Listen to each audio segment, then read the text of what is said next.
right, YouTube Live. Get this camera adjusted a little bit. There we go. Stuck to my rear view mirror. Boy.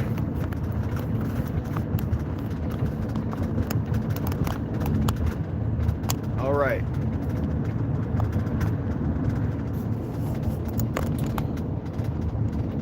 So for you guys today, I wanted to chat a little bit about what's going on with me and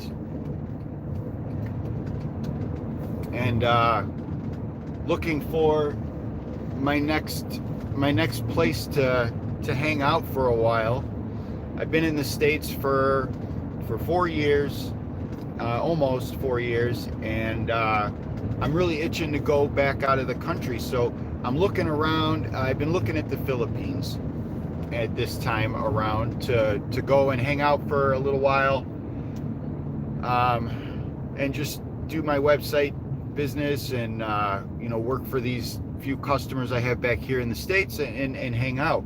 So what I found is I've been finding these smaller YouTubers, just regular guys. I usually don't go for the videos with a whole lot of flash or anything like that, and I tend to like the regular down home videos, kind of like mine, because I feel like those people, I kind of connect with them better. They're just regular people. So what I did find in my my searches is a channel from the Philippines, and basically all these little YouTubers that I've been following and looking at their information. He's threatening to basically send the authorities to their houses, and for a foreigner, that is super duper scary.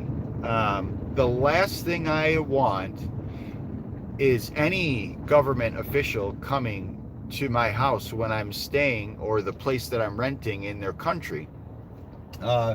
If you watch any of my other videos, you know I do like to go out and party, but I am by no means a monger. I do leave the bars alone. I'll go out and I'll party and I'll drink all night long, and I go home alone. And I am, when I see videos saying that, we're watching you, and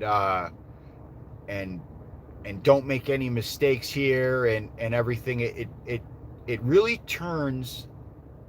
I don't know how anybody else feels about it, but it scares the shit out of me. I'm just going to be quite frank, and that's what this channel did. Is it scared me half to death.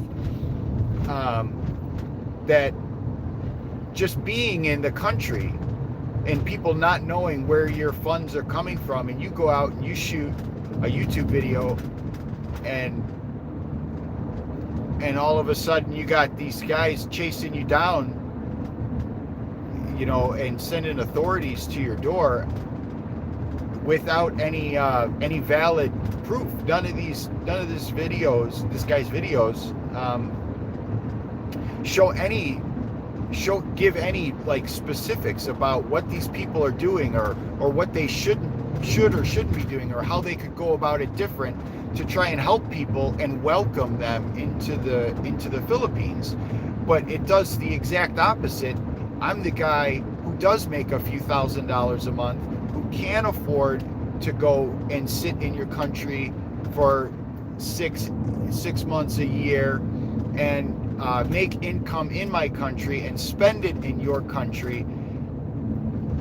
But before I even leave the United States, I already am being told that if you're going to make money here, you better be prepared at any time for somebody to show up at your door and demand that you prove whatever situation they seem to have concocted and pinned against you. And I understand you're living under someone else's rule when you're in their country, But if you're bringing money into the country and spending it at restaurants and renting an apartment, and you're paying for electricity and internet, when I lived in Thailand, geez, we went out almost every weekend to the mall and bought something.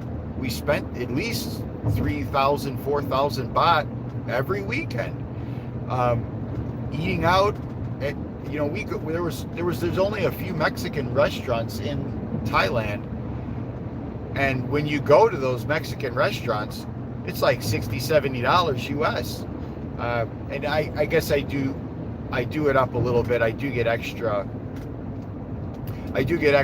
dishes and stuff like that, but yeah, I'm literally packing up my stuff and getting it into a smaller storage locker, and that's why I'm doing these lives, is because it's easier for me to shoot just while I'm driving. And that's that. This is Phoenix. I'm leaving Phoenix. I've been here since 2010. March of 2010, I moved to Phoenix. And it's a great place. Phoenix has been a great place, but yeah, again, I'm ready to get out and get on.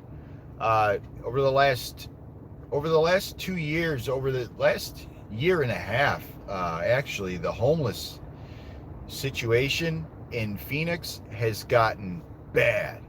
I mean, and it's bad, and it's partly because of overflow from California. You'll see a lot of these guys holding signs that literally say, "I'm from California." That's why I say that. And then also the cost of rent here in Phoenix has tripled. And I understand they're talking about inflation and it's 8% and everything else, but rent here in Phoenix has literally tripled. You used to be able to go out and rent a regular small 2-bedroom home for $900 a month, $800 a month, and it's been that way.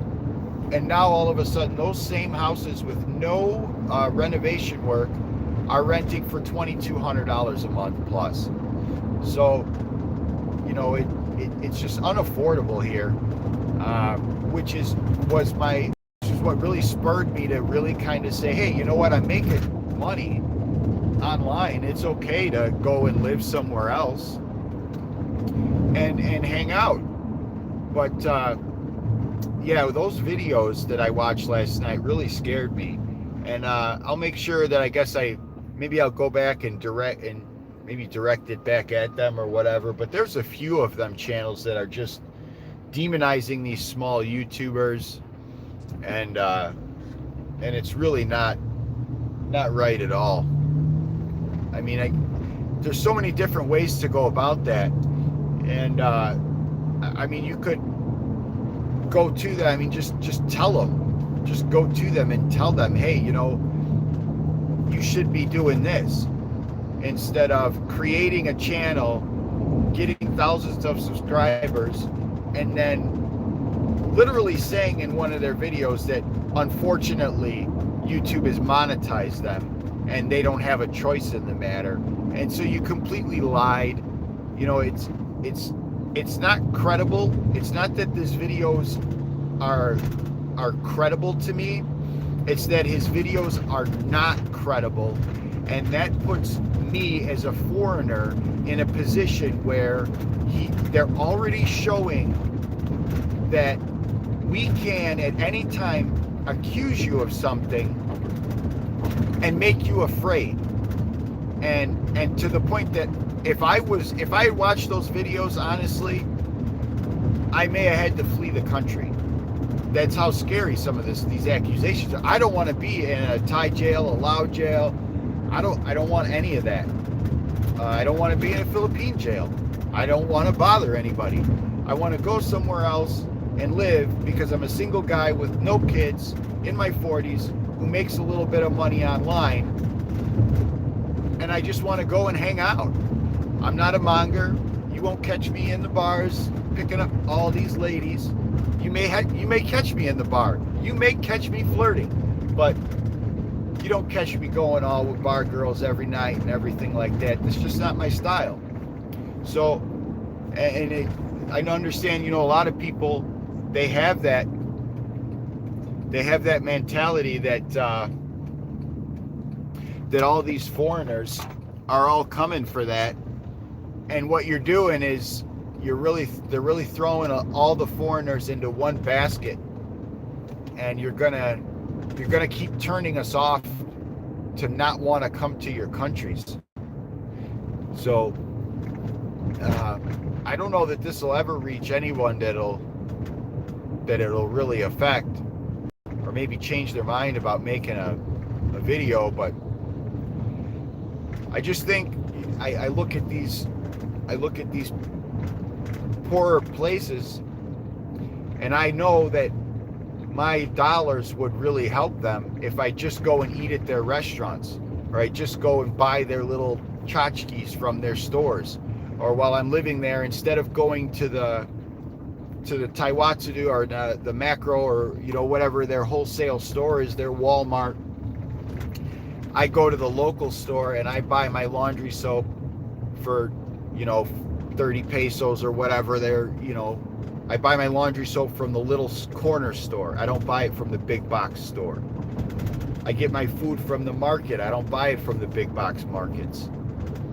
So, and I'm into that. Even when I'm here in the States, I always support small local businesses, and that's what my web business is all little small local businesses. Mom and pop, that's what we call it here. The mom and the dad run the business.